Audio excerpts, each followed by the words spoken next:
Fazer um vídeo de comparação do som dos motores de um 737 normal 800, que por coincidência é o Cinourão, e um 737-8 Max 8, e que dá para sentir a diferença.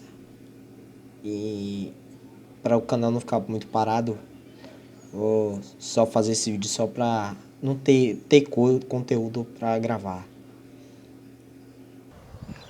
Lembrando que esse aí é o NG 737 NG.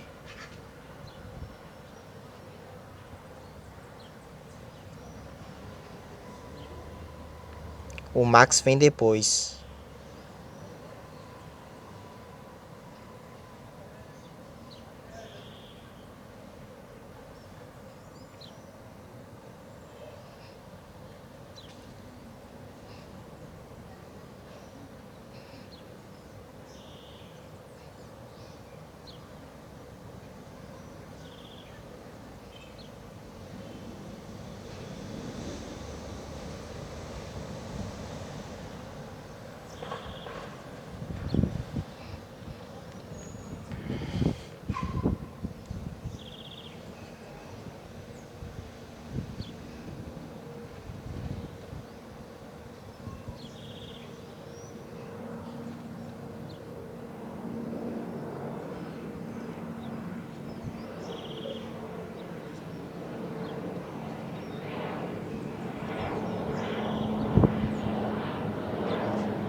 Espero que no vídeo dê pra ver a diferença, né, de som.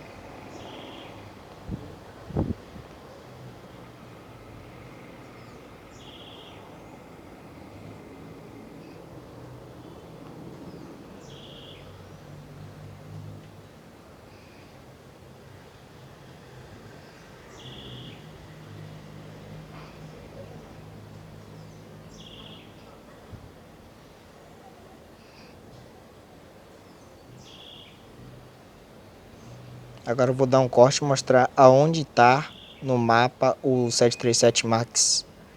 E quando estiver aqui, eu mostro para vocês e vejam a diferença. O Max está aqui. Tem esse tempo todo para vir e esperar. Tá aqui e dá para notar a diferença, né? Logo de cara por causa do inlet, que é essa pontinha dobrada, duas, uma para cima e uma para baixo. E dá para notar também o som dos motores, que são diferentes. É o mesmo, só que com alguma diferença, que é mais baixo. O som é mais baixo, tem menos ruído.